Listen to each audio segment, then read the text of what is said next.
ఒక పొలిటికల్ లీడర్గా, ఒక ఫ్రీడమ్ ఫైటర్గా, ఒక మినిస్టర్గా కాకుండా ఆయన ఒక సోషల్ రిఫార్మర్గా, ఒక కమ్యూనిటీ ఎదుగుదలకి ఆయన ఎంతో కృషి చేయడం జరిగింది. ఆ కృషిని మనము గుర్తు చేసుకుంటూ ఆయనలా మరికొందరు ఆ బాటలో నడవాలి, కమ్యూనిటీ గురించి ఆలోచించాలి, సోషల్ జస్టిస్ జరగాలి, సొసైటీలో ఇన్ఈక్వాలిటీస్ అనేది ఉండకూడదు, ఏదైతే మన ప్రాథమిక హక్కులు ఉన్నాయో రాజ్యాంగంలో అది ఖచ్చితంగా పాటించేటట్టుగా చేయాలి అనే భావన, అనే స్ఫూర్తి అందరిలో నింపడానికి ఇలాంటి మహానుభావుల జయంతి వేడుకలు మనం చేసుకుంటా ఉంటాం. సో ఈయన మనందరిలో అదే స్ఫూర్తిని నింపుతారని ఆశిస్తూ, ఆయన ఏ స్ఫూర్తితో అయితే తన జీవితాంతం సోషల్ జస్టిస్ కోసం వర్క్ చేశారో అదే స్ఫూర్తితో మనం కూడా మన చుట్టుపక్కల ఉన్న వాళ్ళ అభివృద్ధికి కృషి చేస్తామని ఆశిస్తూ ఈ మంచి అవకాశాన్ని ఇచ్చిన పెద్దలందరికీ కూడా ధన్యవాదాలు. జగజ్జీవన్ రామ్ గారికి ఒక గొప్ప పండుగలాగా జరుపుకోవడం, దానికి మీరంతా ఇక్కడికి రావడం, వచ్చిన వారందరికీ కూడా అభినందనలు. అలాగే ఈనాటి కార్యక్రమానికి అధ్యక్షత వహించినటువంటి టౌన్ ఎమ్మెల్యే గారికి, చీరలు స్పాన్సర్ చేసిన వారి ఫాదర్కి, అలాగే కలెక్టర్ గారికి, ఇతర పెద్దలందరికీ కూడా శుభాకాంక్షలు. మనందరం ఒకటే గమనించాలి, ఎంతో కష్టపడితే మనకి స్వతంత్రం వచ్చింది. అందులో బాబు జగజ్జీవన్ రామ్ గారు చాలా ముఖ్యమైన భూమిక పోషించారు. సో ఎంతోమంది ప్రాణత్యాగాలతోటి కుటుంబాలను వదులుకొని కష్టపడితే వచ్చింది. అలాంటి స్వతంత్రాన్ని మనం కాంక్రీట్గా చేస్తూ మనం రాజ్యాంగం నిర్మించుకున్నాం.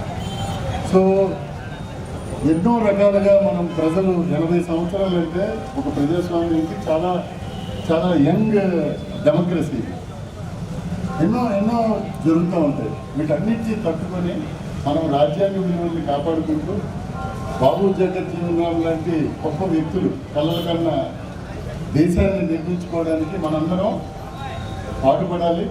దానిలో భాగంగా ఎటువంటి డైవర్షన్స్ వచ్చినా, ఎన్నో రకాలుగా డైవర్షన్స్ వస్తుంటాయి, వాటన్నిటిని పట్టుకుని సామాన్య మానవుడు ఒక మంచి భారతదేశాన్ని నిర్మించుకోవడానికి మీ అందరి ఒక ఆశీస్సులతో వచ్చిన ప్రభుత్వం ఈ కూటమి ప్రభుత్వం. తప్పకుండా బడుగు బలహీన వర్గాల యొక్క అభ్యున్నతి కోసం, మరి ముఖ్యంగా బాబు జగజ్జీవన్ రామ్ గారు ఏదైతే స్వాతంత్ర సమర యోధులుగా ఆయన చేసిన కృషిని మనం మరవలేనిది. అలాగే రాజకీయంగా కూడా ప్రభుత్వం వచ్చిన తర్వాత కూడా రాజకీయ నాయకుడిగా కూడా ఆయన చేసిన కృషిని కానీ, ఆయన ఏదైతే అట్టడుగు వర్గాల యొక్క అభ్యున్నతి కోసం ఆయన తీసుకొచ్చిన సంస్కరణలు కానీ ఆ కృషిని కూడా మరవలేనిది. మిమ్మల్ని అందరినీ కూడా కోరేది ఒకటే, దళితులందరూ కూడా ఐక్యతగా ఉండాలి, అందరూ కూడా కలిసికట్టుగా ఉండాలి.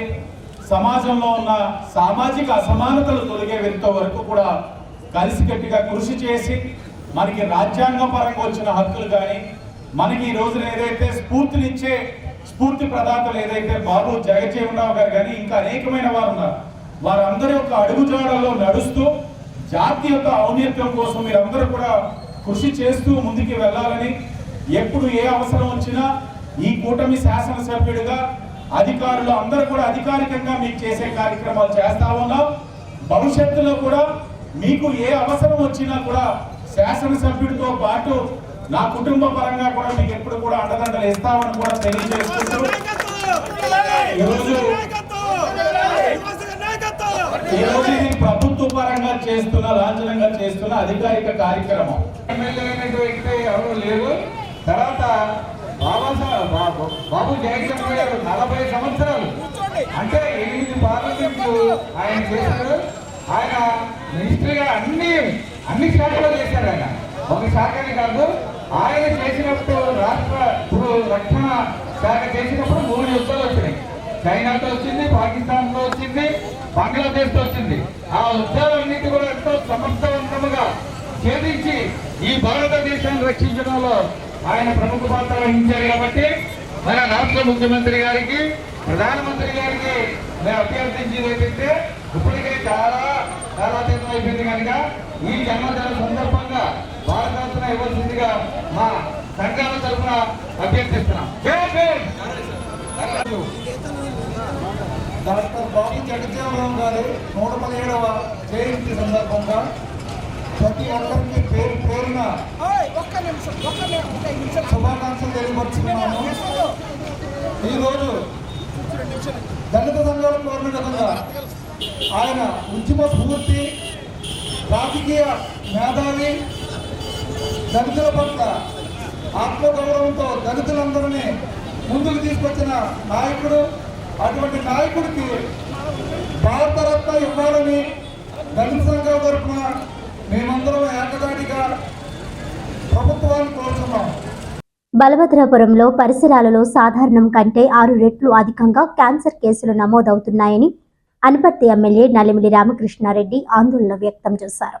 రాజమండ్రి ప్రెస్ క్లబ్లో అనపర్తి ఎమ్మెల్యే నలిమిలి రామకృష్ణారెడ్డి మీడియా ప్రతినిధులతో మాట్లాడారు.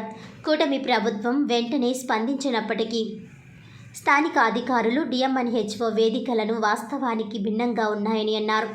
జాతీయ స్థాయిలో సగటున సాధారణ స్థాయి కంటే 6 రెట్లు క్యాన్సర్ కేసులు నమోదు కావడం విచారకరమని అన్నారు. బలభద్రపురంలో క్యాన్సర్ కేసులపై అధికార యంత్రాంగం ఇకనైనా వాస్తవాలు గ్రహించాలని అన్నారు. గ్రామంలో రంగరాయ మెడికల్ కాలేజీ నిపుణులు 1295 మందిని పరీక్ష చేస్తే 62 క్యాన్సర్ కేసులు వచ్చాయి. జాతీయ క్యాన్సర్ కేసు యావరేజ్ కంటే ఇది 6 రెట్లు అధికమని విశ్లేషించారు. ఆ ప్రాంతంలో ఉన్న పరిశ్రమల వలన ఈ పరిస్థితి ఉందని, ఆ ప్రాంత ప్రజల అనుమానమని అభిప్రాయం వ్యక్తం చేశారు. గతంలో ఫ్యాక్టరీల నిర్మాణాలను వ్యతిరేకించినందుకు నన్ను అరెస్ట్ చేశారు. అక్కడ చాలా ప్రమాదకరమైన రసాయనాలు ఉత్పత్తి అవుతున్నాయని ఆవేదన వ్యక్తం చేశారు. అయినా బలభద్రాపురంలో ఎందుకు క్యాన్సర్ కేసులు ఎక్కువగా వస్తున్నాయో మూల కారణం కనుక్కోవాలని అన్నారు. బలభద్రాపురం గ్రామంపై అక్కడ వైసీపీ నేతలు అసత్య ప్రచారాలు చేస్తున్నారన్న మండిపడ్డారు. గత ప్రభుత్వం ఆ మండలంలోని గ్రామాలపై ప్రజలపై చిన్నచూపు చూసిందని ధ్వజమెత్తారు. ఇటీవల కాలంలో బలభద్రాపురం బెక్కవోలు మండలం బలభద్రాపురం గ్రామంలో క్యాన్సర్ కేసులు అత్యధికంగా నమోదవుతున్న విషయాన్ని నేను శాసనసభలో ప్రస్తావించిన తర్వాత రాష్ట్ర ప్రభుత్వం, జిల్లా యంత్రాంగం పెద్ద ఎత్తున స్పందించి మెడికల్ టీమ్స్ని ఏర్పాటు చేసి గ్రామంలో ఇంటింటికి సర్వే చేయాలి, ప్రతి ఒక్కరిని పరీక్షలు జరపాలి, తద్వారా క్యాన్సర్ నిర్ధారణ చేయాలనే ఒక ఆలోచనతో ముందుకు వెళ్ళడం. రాష్ట్ర ప్రభుత్వం ఏదైతే ఈ కార్యక్రమాన్ని అత్యంత ప్రతిష్టాత్మకంగా తీసుకున్న నేపథ్యంలో కొంతమంది జిల్లా స్థాయి అధికారుల వల్ల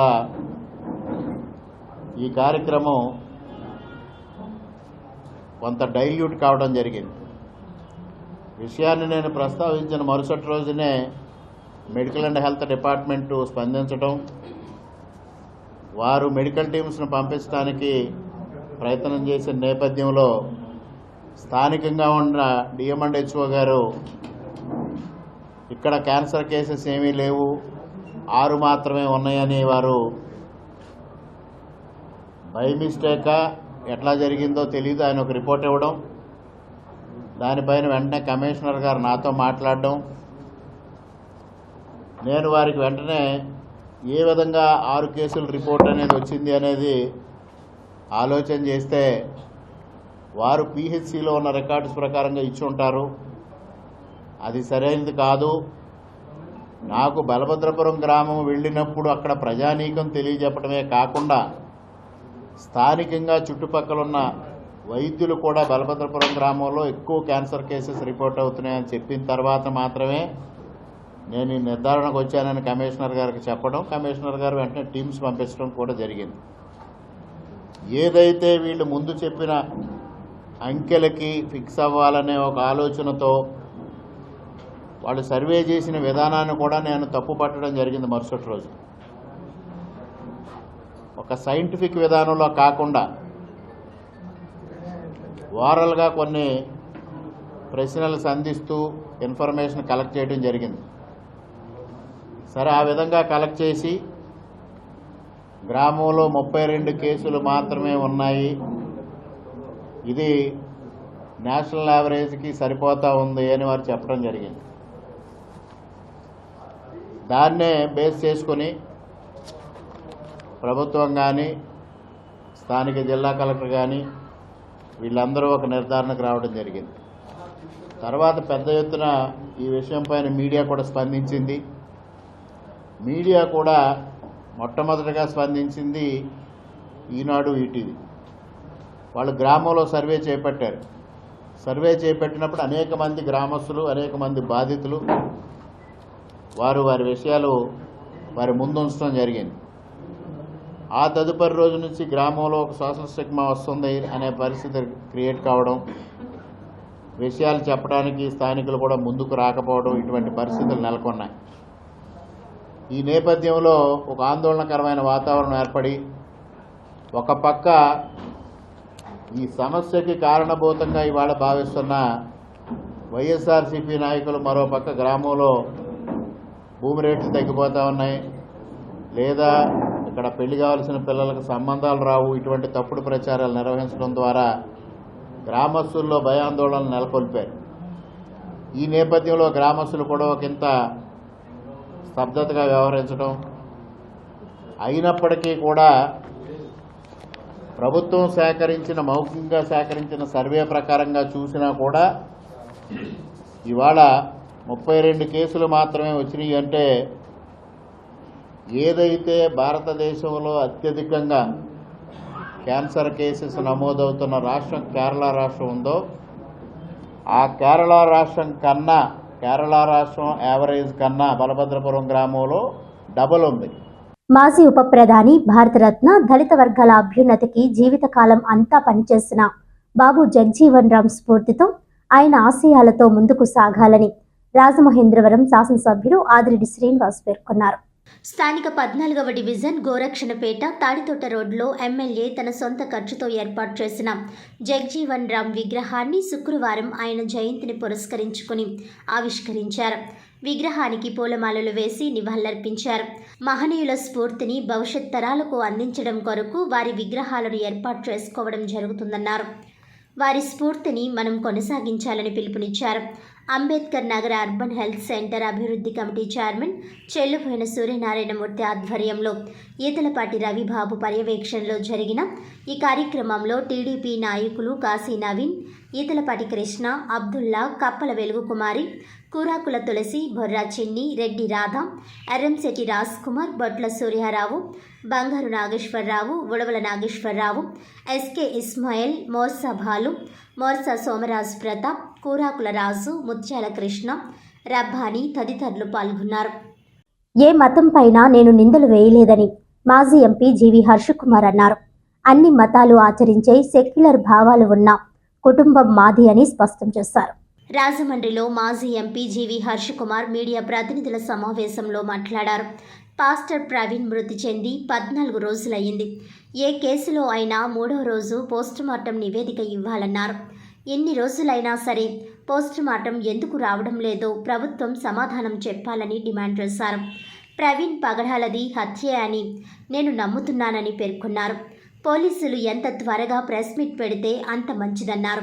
మద్యం కొనుగోలు చేసినవి ఫేక్ వీడియోలని చెప్పినప్పుడు ఆ ఫేక్ వీడియోలు ఎవరు తయారు చేశారు, ఎవరు రిలీజ్ చేశారు, వారు ఎవరో ఎందుకు కనిపెట్టడం లేదని ప్రశ్నించారు. ముందు నుంచి యాక్సిడెంట్ అనే ప్రూవ్ చేయాలని చూస్తున్నారని ఆవేదన వ్యక్తం చేశారు. సమీపంలోని ఆసుపత్రులకు వెళ్లి ఎందుకు ఎంక్వైరీ చేయలేదన్నారు. 196, 197 సెక్షన్ల క్రింద నాపై తప్పుడు కేసులు పెట్టారని ఆరోపించారు. ఫేక్ వీడియోలు అని నేను అన్నది కదండి, నేను అన్న మాట కాదండి. ఫేక్ వీడియోలని ఐజీ చెప్పాడు. తెలుసా మీకు ఆ విషయం? తెలుసా? ఐజీ స్టేట్మెంట్ ఇచ్చాడు. ఈ వార్తా ప్రసారాల్లో వచ్చినాయి అన్నీ కూడా ఛానల్స్ కాదు, నేను చెప్పేది ఛానల్స్లో వచ్చినాయి అన్నీ ఫేక్ వీడియోలు. దానికి పోలీసులకు రిలీజ్ చేసిన వీడియోలకి సంబంధం లేదని ఐజీ చెప్పాడు. ఐజీని కూడా ఫేక్ అని ఎలాగడుగుతారా, ఎలాగా ఫేక్ అని చెప్తారని అడగండి. ఐజీ చెప్పిన మాటలే నేను చెప్తున్నాను, నేను సొంతంగా చెప్పిన మాటలు ఏం లేవు. ఇంకా హత్యని నేను ఎందుకు డౌట్ పడుతున్నాను? ప్రతి మానవుడికి, ప్రతి వాడికి కూడా అనుమానించే ఇది ఉండాలి, ప్రశ్నించే హక్కు ఉండాలి. అదే మన భారతదేశం సెక్యులర్ విధానం. ఇక్కడ జరుగుతున్నది ఏంటి? నేను హత్య అని అనుకుంటున్నాను, వాళ్ళు యాక్సిడెంట్ అని అనుకుంటున్నారు. నేను ఈ డౌట్ ఎక్స్ప్రెస్ చేసినప్పుడు ఇది హత్య కాదు, ఇది యాక్సిడెంట్ అని ప్రూవ్ చేయాలి 14 రోజుల్లో, లేదంటే హత్య మీద దర్యాప్తు చేయాలి. ఎందుకు నేను హత్య అనుకుంటున్నాను? తల మీద దెబ్బలు చెప్తున్నాను కదా, తల మీద దెబ్బలు ఉన్నాయి, ముఖం మీద దెబ్బలు ఉన్నాయి, ప్రతి చోట దెబ్బలు ఉన్నాయి. అటువంటిప్పుడు యాక్సిడెంట్ ఎలా అవుతుంది? హెల్మెట్ పెట్టుకున్నవాడికి తల మీద దెబ్బలు ఎలా వస్తాయి? పోస్ట్ మార్టం రిపోర్ట్లో కూడా నాకు కాన్ఫిడెన్షియల్గా తెలిసింది సస్పీషియస్ ఏంటంటారు సస్పీషియస్ ఇంజురీస్. తర్వాత ఈ ఫేక్ వీడియోల్లో అతన్ని క్యారెక్టర్ అసాసినేషన్ చేయడానికి మందులు కొన్నాడని చెప్పి లిక్కర్ కొన్నాడని రకరకాల వీడియోలు వచ్చింది. నేను అన్నాను లిక్కర్ కొంటే తప్పేముంది, తప్పేం కాదు కదా అని చెప్పాను. కానీ అతను లిక్కర్ తాగడంట. చాలామందిని అడిగాను, లిక్కర్ తాగడంట, లిక్కర్ తాగి క్వశ్చనే లేదు, అతను లిక్కర్కి అలవాట్లేదు అని చెప్పారు. అని చెప్పిన తర్వాత దాన్ని మనం ఎలాగ వినండి లింకన్ గారు నేను ఆయన సమాధానం చెప్తున్నాను కదా, పక్కన డిస్టర్బ్ చేస్తారు ఎందుకండి. ఇప్పుడు ఆ ఫేక్ వీడియోలు ఆ రకంగా వాళ్ళు చెప్పారు. అప్పుడు మీకు ఒక హత్య కేసు కానీ ఏదైనా కేసు దర్యాప్తు చేస్తున్నప్పుడు 100 మందిని నమ్మించాలి. 99 మంది నమ్మి ఒకళ్ళు నమ్మితే అది ఇదవ్వదు. ఇది సుప్రీంకోర్టు జడ్జిమెంట్లో చెప్పింది. సో దాట్ మీరు దాని ప్రకారం మీరు నాకు కూడా కన్విన్స్ చేయండి, ఇది హత్య అని ప్రూవ్ చేసి చెప్పండి. నాకే కాదు ప్రజానికాన్ని అందరికీ హత్య అని చెప్పండి, లేదంటే యాక్సిడెంట్ అని చెప్పండి. ఇగో యాక్సిడెంట్ అని ఏమీ అనౌన్స్ చేయకుండా సస్పిషియస్ డెత్ అని చెప్పి 14 రోజులు పెట్టుకుంటారు. ఓ పక్క ఏమో యాక్సిడెంట్ అని ప్రచారం చేస్తూ, this is not good. Me police department ఎన్ని రోజులు పెట్టుకోవడం వల్లే సంఘంలో కానీ సమాజంలో కానీ ఇటువంటి ధోరణి అన్నది ప్రబలిపోతుంది. ఎవరికి వాళ్ళు ఇష్టానుసారంగా వీడియోలు చేసుకుంటున్నారు. ఆ వీడియోలు వచ్చినంతకాలం చాలామంది దుర్మార్గులు ఇష్టానుసారంగా వాళ్ళ ప్రవీణ్ పగడాలని తాగుబోతూ తిరుగుబోతూ అని చెప్పేసి తప్పు కదా. అది ఒక మనిషిని చనిపోయిన తర్వాత ఆయన్ని క్యారెక్టర్ని చంపేయడం అన్నది ఎంత దుర్మార్గం. అంటే 10 మంది పిచ్చి కుక్క అని కొట్టేసి అందుకని చంపేసామని నేను అంటానుగా, తప్పు అది.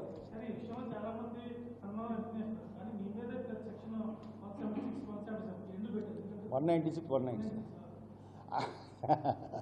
నా మీద ఎందుకు కడతారంటే నేను ధైర్యంగా వచ్చి ముందుకు మాట్లాడతాను. వాళ్ళ కోపం అంతా నా మీద పెట్టయితే తక్కిన వాళ్ళందరూ ఇది అవుతారండి.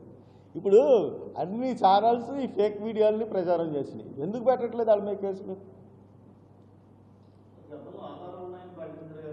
నేను ఆధారాలు ఎక్కడున్నాయని ప్రకటించలేదు. ఎప్పుడు నేనేం చెప్పలేదు. ఎప్పుడు స్పష్టమైన ఆధారాలు ఎక్కడున్నాయి? స్పష్టమైన ఆధారాలు అంటే ఆ బండి పడిపోయిన విధానం, ఆ బండి అతని మీద పడిపోయిన విధానం, దెబ్బలు. అయితే స్పష్టం నేనేమన్నా చూశాను వెళ్ళి 11:40కి. ఎవరి దగ్గర ఉన్నాయి? అది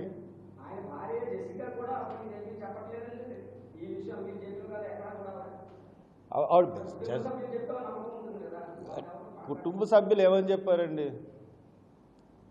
పోలీస్ ఇన్వెస్టిగేషన్ మీద మాకు నమ్మకం ఉంది, అదే కదా చెప్పారు. మాకు నమ్మకం ఉంది. ఆవిడతో ఏకీభవించవలసిన అవసరం నాకేంటి? నా డౌట్లు నన్ను తీర్చాల్సిన బాధ్యత పోలీస్ డిపార్ట్మెంట్. ఆవిడ నమ్మితే లోకం అంతా నమ్మేమన్నట్టు కాదు కదా. వాళ్ళ అభిప్రాయం అది. ఆవిడ నమ్మింది కాబట్టి నన్ను నమ్మంటే నేను ఎందుకు నమ్ముతాను? నమ్మను. ఇంకా పోలీస్ డిపార్ట్మెంట్కి ఆ రోజున నేను కానీ లేకపోతే ఆ బాడీని తీసుకెళ్ళలేకపోయిన పరిస్థితులు ఉన్నాయి అక్కడి నుంచి. నా హెల్ప్ వల్ల, నా కోఆపరేషన్ వల్ల, నేను అక్కడ యాక్ట్ చేసిన విధానం వల్ల బాడీని బయటకు తీసుకెళ్ళగలిగారు. కాదని మనం చెప్పండి పోలీస్ డిపార్ట్మెంట్ని, ఇది హర్ష్ కుమార్ సాయం లేకుండా మేము తీసుకెళ్ళగలము అన్నది చెప్పమనండి. తీసుకెళ్ళిపోగలం అన్న ఒక మాట చెప్పమనండి. నేను కానీ లేకపోతే 60,000 మంది 300 మంది పోలీసులు ఉన్నారు. దుక్కైపోతారు పోలీసులు ఆ రోజు నేను లేకపోతే. ఖచ్చితంగా గర్వంగా చెప్తున్నాను. అంత సముదాయించి, అంత సంజాయించి అందరినీ జనాల్ని వెళ్తున్నారు, వాళ్ళ ఫ్యామిలీ వెయిట్ చేస్తుంది, గొడవ చేయొద్దు, ఎవరు దగ్గర రావద్దని చెప్పి ప్రధాన ద్వారం కూడా తీసుకెళ్ళాను. దొంగదారిలో తీసుకెళ్ళిపోదాం అనుకున్నారు పోలీసులు. అది నా క్యారెక్టర్. నేనెందుకు గొడవలు సృష్టిస్తాను? శాంతి భద్రత సమస్య ఎందుకు కల్పిస్తాను? ఎంఆర్పీఎస్ ఆధ్వర్యంలో దివంగత ఉప ప్రధాని బాబు జగజీవన్ రామ్ జయంతి వేడుకలు అత్యంత ఘనంగా నిర్వహించారు. రాజమండ్రి స్థానిక సిమెంట్రీపేట జంక్షన్ వద్ద గల బాబు జగజీవన్ రామ్ విగ్రహం వద్ద బాబు జగజీవన్ రామ్ 118వ జయంతి సంఘ రాష్ట్ర కార్యదర్శి సూరి నాయకత్వంలో ఘనంగా జరిగింది. ఈ కార్యక్రమానికి బీసీ, ఎస్సీ, ఎస్టీ, మైనారిటీస్ రాష్ట్ర గౌరవ అధ్యక్షులు కేకే సంజీవరావు ముఖ్య అతిథిగా, స్థానిక Tilak road Kalyan dental hospital అధినేత డాక్టర్ కళ్యాణ్ ఎండిఎస్ విశిష్ట అతిథిగా పాల్గొన్నారు. నిరుపేద మహిళలకు చీరలు పంపిణీ చేశారు. ఈ సందర్భంగా ముఖ్య అతిథి సంజీవరావు మాట్లాడారు. జగజీవన్ రామ్ బ్రతికి ఉన్నంతకాలం దళితుల అభ్యున్నతికి పాటుపడ్డ మహా వ్యక్తి అని కొనియాడారు. ఈ కార్యక్రమంలో MRP town incharge Toleti Ramprasad, Vairala Rammohan, Racharla Sudha, Kodi Raviteja, పెద్దబ్బు, Muppidi రాజు తదితరులు పాల్గొన్నారు. మరి ఆయనకి నివాళులు అర్పించడం అనేది మాకు చాలా గర్వంగా ఉంది. అలాగే ఇక్కడ ఉన్నటువంటి మిత్రులందరూ కూడా ఈ కార్యక్రమంలో పాల్గొన్నందుకు వాళ్ళందరికీ ధన్యవాదాలు తెలియజేసుకుంటున్నాను.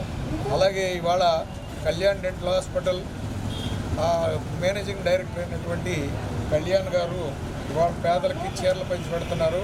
ఆయన చేతుల మీదుగా చీరలు ఇప్పించడానికి కూడా మరి మన వాళ్ళు ఏర్పాటు చేసినందుకు ఆయనకు కూడా మేము ధన్యవాదాలు తెలియజేసుకున్నాం. మరి జగజీవన్ రామ్ గారు చెప్పాలి అంటే ఆయన భారతదేశంలో అన్ని పోస్టులు చేసినటువంటి వ్యక్తి ఎవరూ లేరు.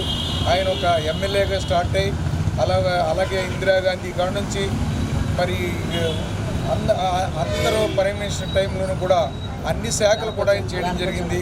రైల్వే చేశారు, ఆరోగ్య శాఖ చేశారు, అలాగే వ్యవసాయ శాఖ చేశారు. కడకి మరి ఆయన సమాజంలో ప్రతి ఒక్కరూ దివంగత ఉప ప్రధాని బాబు జగజీవన్ రామ్ ఆశయ సాధనకు కృషి చేద్దామని మాజీ ఎంపీ మార్గని భరత్రాం పిలుపునిచ్చారు. సుదీర్ఘకాలం పార్లమెంట్ సభ్యునిగా వివిధ మంత్రిత్వ శాఖలు నిర్వహించడంతో పాటు ఉప ప్రధానిగా డాక్టర్ బాబు జగజీవన్ రామ్ చేసిన సేవలు మరువలేనివని మాజీ ఎంపీ, వైఎస్ఆర్సీపీ రాష్ట్ర అధికార ప్రతినిధి మార్గని భరత్రాం పేర్కొన్నారు. బాబు జగజీవన్ రామ్ జయంతి సందర్భంగా స్థానిక చర్చిపేట సెంటర్లోని జగజీవన్ రామ్ విగ్రహానికి శనివారం ఉదయం ఆయన పూలమాలలు వేసి నివాళులర్పించారు. రుడా మాజీ చైర్మన్ మేడపటి షర్మిలారెడ్డి, నక్కా శ్రీ నగేష్, కాటం రజనీకాంత్ తదితరులు పాల్గొన్నారు. ఈ సందర్భంగా భరత్ మాట్లాడుతూ దొండపటి క్రిస్టోఫర్ ఆధ్వర్యంలో ఇక్కడ కార్యక్రమాన్ని నిర్వహించడం అభినందనీయమని అన్నారు. బాబు జగజీవన్ రామ్ ఆశయ సాధనకు మనమంతా కృషి చేద్దామని పిలుపునిచ్చారు. దాని యొక్క జయంతి సందర్భంగా మరి భారతదేశ వ్యాప్తంగా కూడా ఆయన యొక్క జయంతి వేడుకలు ఎంతో ఘనంగా అట్టహాసంగా జరుపుతూ ఉన్నారు. ప్రధానంగా రాజమండ్రిలో చూస్తే ఈ చర్చిపేటలో ఎదురుగుండా చర్చికి ఎదురుగుండానే మరి ఇంత గొప్ప స్థలంలో ఒక మహనీయుడిని మనం అందరం కూడా మననం చేసుకుంటాం. మరి ఇవాళ ఇంత గొప్ప కార్యక్రమాన్ని ఏర్పాటు చేసిన దొండపాటి క్రిస్టోఫర్ గారు, వారి యొక్క మిత్ర బృందము, అదేవిధంగా మిగతా నాయకులందరికీ పేరు పేరున ధన్యవాదాలు తెలుస్తాం. ఎందుకంటే ఇలాంటి మహనీయుల్ని అందరూ కూడా మనం మననం చేసుకుంటూ ఆ రోజుల్లో తాడిత పీడిత బడుగు బలహీన వర్గాలను అందరినీ కూడా మరి వాళ్ళు మనం అందరం కూడా స్వేచ్ఛగా స్వాతంత్రంగా తిరుగుతూ ఉన్నామంటే ఇలాంటి మహనీయులు చేసిన పోరాటమే. మరి పార్లమెంట్లో మన అందరి యొక్క ప్రతినిధిగా సుమారుగా మరి 40 సంవత్సరాలు చేశారనంటే అది సామాన్యం కాదు. అదొకటి శాఖలు కూడా మనం మంత్రిత్వ శాఖలు ఉప ప్రధానిగా చేసి మన అందరి యొక్క ఆశల్ని వారి యొక్క ఆశయాల ద్వారాగా మనం ముందుకు వెళ్ళాలని కోరుకుంటూ నేను ఇవాళ ఒకటే చెప్తున్నా, వారి యొక్క ఆశయాలను ముందుకి తీసుకువెళ్ళాలి అని అంటే ప్రతి ఒక్క పిల్లల్ని కూడా మనం చదివించాలి. ఆ చదువు కూడా ఏదో మామూలుగా చదివించకూడదు, గొప్ప గొప్ప చదువులు చదివించినప్పుడే ఆయన యొక్క ఆశయాలను మనం ముందుకు తీసుకెళ్తాము. మన ముఖ్య అతిథుల కింద విచ్చేసిన మార్గాని భరత్రాం గారికి, ఇద్దరు వైఎస్ఆర్సీపీ పెద్దలకు, అదేవిధంగా ఇక్కడ విచ్చేసిన సోదరీమణులందరికీ కూడా పేరు పేరున ఉదయపూర్వక నమస్కారాలు. మరి బాబు జగజీవన్ రామ్ గారు మరి బడుగు బలహీన వర్గాల ఆశాజ్యోతి. మరి ఆ రోజుల్లో ఆయన పడ్డ ఇబ్బందులు ఎవరు పడకూడదని చెప్పి మరి ఆయన అనేక రకంగా మరి దళితుల కోసం ఫైట్ చేసి ఈరోజు ఏ రకమైతే హక్కులు అయితే మనందరం కూడా అనుభవిస్తున్నామో మరి ఆయన ఎంతో ఫైట్ చేసి మరి రాజ్యాంగంలో కూడా రచించినప్పుడు కూడా ఆయన ఒక పార్ట్గా ఉండి అన్ని విధాలుగా కూడా అందరికీ సమన్యాయం చేయాలని చెప్పి ఆయన ఎంతో పోరాడారు. సో అంతర్జాతీయ లెవెల్లో కూడా 50 సంవత్సరాలు పార్లమెంటేరియన్ కింద పేరు తెచ్చుకున్న గొప్ప వ్యక్తి బాబు జగజీవన్ రామ్ గారు. అదేవిధంగా మరి ఎన్నో రకాల శాఖల మంత్రుల కింద పనిచేసిన ఆయన మనకి ఎన్నో రకాలుగా కూడా అంటే ఫస్ట్ టైం మరి 27 ఇయర్స్కి ఒక మినిస్టర్ పదవిలో ఉంది, ఒక లేబర్ మినిస్టర్ కింద పనిచేసి అనేక రకమైన మార్పులు కూడా తీసుకొచ్చిన ఘనత బాబు జగజీవన్ రామ్ గారిది. ఒకవైపు దేశ స్వాతంత్ర్యం కోసం పోరాడుతూనే మరోవైపు సామాజిక సమానత్వం కోసం, అణగారిన వర్గాల హక్కుల కోసం అలుపెరగని సమరం సాగించిన రాజకీయ సామాజిక విప్లవ యోధుడు బాబు జగజీవన్ రామ్ అని ఎమ్మెల్యే ఆదిరెడ్డి శ్రీనివాస్ అన్నారు. బాబు జగజీవన్ రామ్ 117వ జయంతి సందర్భంగా నగరంలోని పలు ప్రాంతాల్లో ఆయన విగ్రహాలకు ఎమ్మెల్యే ఆదిరెడ్డి శ్రీనివాస్ పూలమాలలు వేసి నివాళులర్పించారు.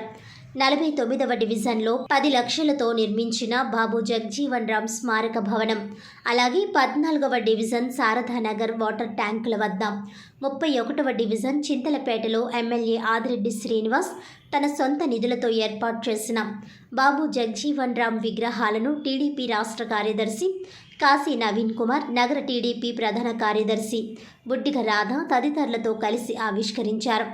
అనంతరం 49వ డివిజన్లో టీడీపీ లీగల్ సెల్ ఉపాధ్యక్షులు రాచపల్లి ప్రసాద్ అధ్యక్షతన, 49వ డివిజన్ ఇన్ఛార్జ్ దుత్తరపు గంగాధర్ పర్యవేక్షణ, నగర ఎస్సీసెల్ అధ్యక్షులు చాపల చినరాజ్ సారథ్యంలో జరిగిన సభలో ఎమ్మెల్యే ఆదిరెడ్డి శ్రీనివాస్ మాట్లాడారు. ఇప్పటికీ అలాగే భవిష్యత్ తరాలకు బాబు జగజీవన్ రామ్, అంబేద్కర్ వారి గురించి తెలియాలని అన్నారు. అలా తెలియాలంటే ఇలాంటి విగ్రహాలు, స్మారక భవనాలు ఏర్పాటు చేయాలని అన్నారు. వీరిద్దరూ మనందరి వారని అన్నారు. త్వరలో 2 అంబేద్కర్ విగ్రహాలు ఏర్పాటు చేస్తామని హామీ ఇచ్చారు. వారి సేవలు భవిష్యత్ తరాలకు తెలియాలని అన్నారు. డివిజన్లోని అన్ని సమస్యలు పరిష్కరిస్తామని అన్నారు. బాబు జగజీవన్ రామ్ గురించి చెబుతూ ఆయన చదువుకున్న పాఠశాలలోనే మొదటిసారిగా అంటరానితనాన్ని అనుభవించారని అన్నారు. ఆయన అనుభవాలే ఆయన దళిత జనుల జాగృతి వైపు ముందుకు సాగడానికి ప్రేరణనిచ్చాయని అన్నారు. జగజీవన్ రామ్ జీవిత కాలంలో ఎన్నో అవమానాలు, ఆటంకాలు ఎదుర్కొని సమాజాన్ని ప్రభావితం చేయగలిగారని, అంతటి కష్టకాలంలో కేవలం 27 ఏళ్ల వయసులోనే శాసనమండలి సభ్యునిగా ఎన్నిక కావడం ఆయనకే చెల్లిందని, 52 ఏళ్ల పాటు పార్లమెంటును ఏలిన మహా అనుభవశీలి అని, వ్యవసాయ, రక్షణ, ఆరోగ్య, రైల్వే శాఖ మంత్రిగా, ఉప ప్రధానిగా ఆయన సేవలు అనిర్వచనీయమని కొనియాడారు. విద్యార్థి దశలోనే గాంధీజీ అహింసా మార్గానికి ఆకర్షితుడై 1930లో సత్యాగ్రహ ఉద్యమంలో పాల్గొని బ్రిటిష్ పోలీసులను ఎదిరించి లాఠీ దెబ్బలకు బెదరకుండా నిలబడ్డ నాటి స్వాతంత్ర సమరయోధుడని అన్నారు. వివక్షను ఎదుర్కొంటూ ఉప ప్రధాని స్థాయికి రావడం జగజీవన్ రామ్ అకుంఠిత దీక్ష, పట్టుదల, క్రమశిక్షణ అని చెప్పడంలో అతిశయోక్తి లేదన్నారు. ప్రజాసేవకే తన జీవితాన్ని అంకితం చేసి ఆయన 1986 జూలై 6న పరమపదించారని అన్నారు. దళితుల హక్కులను రాజ్యాంగంలో అంబేద్కర్ పొందుపరిస్తే వాటిని చట్టరూపంలో అమలు చేయడానికి జగజీవన్ రామ్ చేసిన కృషి ఎప్పటికీ మర్చిపోలేనిదని, అవమానాలు, ఆటంకాలను విజయాలుగా మలుచుకున్న నిజమైన దేశ నాయకుడు జగజీవన్ రామ్ అని కొనియాడారు. ఈ కార్యక్రమంలో అధిక సంఖ్యలో తెలుగుదేశం పార్టీ నాయకులు, కార్యకర్తలు, మహిళా కార్యకర్తలు, అభిమానులు తదితరులు పాల్గొన్నారు. ఏ సమయంలో అయినా ఆదిరెడ్డి వాసు అందుబాటులో ఉంటాడు.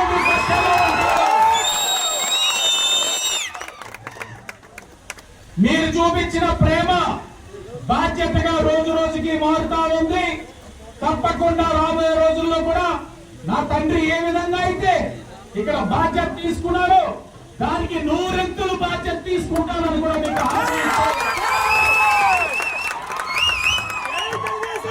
లోపలికి వెళ్ళి చూస్తే మాత్రం టైల్స్ కానీ అవన్నీ చూస్తే చాలా చక్కగా ఉంది, చాలా బాగుంది. రేపు పెళ్లి జరిగిందంటే, ఓ మంచి కార్యక్రమం జరిగిందంటే లోపల ఉంటారు, బయట భోజనాలు. చాలా చూడముచ్చటగా ఉంది. అందరూ కూడా సద్వినియోగపరచుకోండి. ఇది మనందరిది, ఇది ఎవరి సొత్తు కూడా కాదు. ఈ రోజు నుంచి దీనికి ఆదిరెడ్డి వాసుకు కూడా సంబంధం లేదు. ఇది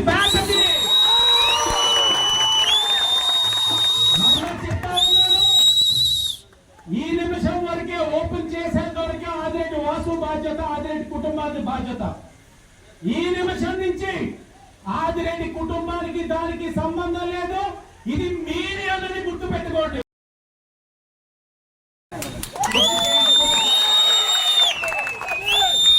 ఎన్నికలు అయిన తర్వాత కూడా ఏంటి లోపల ఏదో ఆవేదన, ఇంకా ఏదో చెయ్యాలన్న తపన, ఇంకా ఏదో చెయ్యాలి అనే ఒక సంకల్పం. ఎన్నికలు అయిన తర్వాత ప్రశాంతంగా కూర్చున్నా కూడా అడిగేవారు ఉండరు. కానీ ఉండలేకపోతా ఉన్నాం. ఎందుకంటే బాధ్యత. ఈ సమాజంలో సామాజిక అసమానతలు తొలగిపోవాలి, ఆర్థిక అసమానతలు తొలగాలి. ఈరోజు కూటమి ప్రభుత్వం, గౌరవ ముఖ్యమంత్రి నారా చంద్రబాబు నాయుడు గారు, ఉప ముఖ్యమంత్రి పవన్ కళ్యాణ్ గారు ఈరోజు చాలా విధాలుగా ఆలోచిస్తా ఉన్నారు. సమాజంలో ఆర్థిక అసమానతలు తొలగించడానికి గొప్పవాడు, ధనికుడు, పేదవాడి యొక్క జీవితాల్లో వెలుగు తీసుకొచ్చేందుకు మంచి కార్యక్రమాలు తీసుకుంటా ఉన్నారు. ఇవన్నీ జరుగుతా ఉన్నాయి. దాంట్లో భాగంగా ఈరోజు మీ అందరి యొక్క ఆశీస్సులతో ఈరోజు నా కుటుంబం ఒక బలంగా ఉంది సమాజంలో. వాకస్ యోగా అండ్ లాఫింగ్ క్లబ్ ఆధ్వర్యంలో వృద్ధులకు పెన్షన్లు పంపిణీ చేశారు. నాగవేణి గారు వారిని కూడా మర్యాదపూర్వకంగా వేదిక మీద మాతరం వందే మాతర పులకితయామిని శోభిని సుహదుర భాషిని మాతరం వందే మాతరం. నిమిషం మౌనం పాటిద్దామండి. Walkers yoga and laughing club స్వచ్ఛంద సేవా సంస్థ ఆధ్వర్యంలో స్థానిక ఎస్కేవిటి డిగ్రీ కళాశాల ఆనంద్ గార్డెన్స్లో క్లబ్ అధ్యక్షుడు సనపతి సత్యబాబు అధ్యక్షతన వృద్ధులకు పెన్షన్లు పంపిణీ చేశారు. ఈ కార్యక్రమానికి ముఖ్య అతిథులుగా దేవరపల్లి రిటైర్డ్ తహసీల్దార్ చెల్లుపోయిన రాజ్యలక్ష్మి దంపతులు, urban primary health centre chairman Anusuri Venkata Srinivas, Palliprolu Nagaveni విచ్చేశారు. ముఖ్య అతిథులు మాట్లాడుతూ గత 14 సంవత్సరాల నుంచి నిర్విరామంగా వృద్ధులకు పెన్షన్లు అందించడం గర్వించదగ్గ విషయమని అభివర్ణించారు. ముఖ్య అతిథుల చేతుల మీదుగా 75 మంది వృద్ధులకు ఒక్కొక్కరికి 500 రూపాయల చొప్పున మొత్తం 37,500 పెన్షన్లుగా కిడ్నీ వ్యాధితో బాధపడుతున్న పిట్టల సాయిరాం అనే వ్యక్తికి క్లబ్ తరపున 10,000 రూపాయలు ఆర్థిక సహాయం అందించారు. ముఖ్య అతిథులకు క్లబ్ సభ్యులచే చిరు సత్కారం జరిగింది. ఈ కార్యక్రమంలో బేరీ రత్నాంబ, మొగల్తూరు దుర్గా, లంకా శ్రీదేవి, రామానాయుడు, కాశీ విశ్వనాథం, శీలం రామకృష్ణ, మావూరి రామకృష్ణ, క్లబ్ వ్యవస్థాపకులు పామర్తి గోపాలరావు, ఆకుల లక్ష్మీ దుర్గా ప్రసన్న, గీసాల బాపూజీ, వెంకటరెడ్డి దంపతులు తదితరులు పాల్గొన్నారు. లైఫ్ ఉంటుంది లేడీస్కి జనరల్గా. పిల్ల అత్తగారు అవ్వచ్చు, మా అమ్మగారు, వాళ్ళందరి సపోర్ట్, మెయిన్ భర్త support, that revenue department support, మా అత్తయ్య గారు, మా ఆయ గారిది కూడా. 9:30కి ఓఎన్జీసీ అంటే పిల్లల కోసమని నేను టైం బౌండ్ ఆఫీసులు సెలెక్ట్ చేసుకున్నా. ఓఎన్జీసీ అని, విజిలెన్స్ ఎన్ఫోర్స్మెంట్ అని 5కి వచ్చేయచ్చు. అదే రెగ్యులర్ డిపార్ట్మెంట్ రాలేము. కానీ ప్రతి స్త్రీ విజయానికి కూడా పురుషుడు ఉంటారు, మనం దాన్ని మర్చిపోతుంటాం. కంపల్సరీ ఇంత చక్కగా నేను చేశాను, వాళ్ళందరూ నన్ను పొగిడారంటే దానికి వెనకాల మా వారి సపోర్ట్, ఫుల్ సపోర్ట్ ఉంది, నా ఫ్యామిలీ సపోర్ట్ ఉంది, మా అత్తగారు వాళ్ళందరి సపోర్టు ఉంది. దాన్ని అయితే నేను చేశాను అనేది కాదు, వాళ్ళందరి సపోర్ట్ వల్ల నేను చేయగలిగాను. వార్తలోని ముఖ్యాంశాలు మరోసారి. నగరంలో ఘనంగా బాబు జగ్జీవన్ రామ్ 117వ జయంతి వేడుకలు. పాల్గొన్న జిల్లా collector Prashanti, MLA Adireddy Vasu, SP Narasimha Kishore, JAC Chinnaramudu, సంఘాల నాయకులు. బలభద్రాపురంలో క్యాన్సర్ కేసులపై అధికార యంత్రాంగం ఇకనైనా వాస్తవాలు గ్రహించాలి. గ్రామంలో 1295 మందిని పరీక్ష చేస్తే 62 క్యాన్సర్ కేసులు వచ్చాయి. జాతీయ క్యాన్సర్ కేసు యావరేజ్ కంటే ఇది 6 రెట్లు అధికం. అనపర్తి ఎమ్మెల్యే నల్లిమిల్లి రామకృష్ణారెడ్డి. పాస్టర్ ప్రవీణ్ మృతి చెంది 14 రోజులయ్యింది. ఏ కేసులో అయినా 3వ రోజు పోస్టుమార్టం నివేదిక ఇవ్వాలి. పోస్టుమార్టం ఎందుకు రావడం లేదో ప్రభుత్వం సమాధానం చెప్పాలి. మాజీ ఎంపీ హర్ష కుమార్ కామెంట్స్. జగ్జీవన్ రామ్ స్ఫూర్తితో సాగాలి. విగ్రహ ఆవిష్కరణలో ఎమ్మెల్యే ఆదిరెడ్డి శ్రీనివాస్. ఈనాటి వార్తలు ఇంతటితో సమాప్తం. తిరిగి వచ్చే బులెటిన్లో మళ్ళీ కలుద్దాం. అంతవరకు సెలవు. నమస్కారం.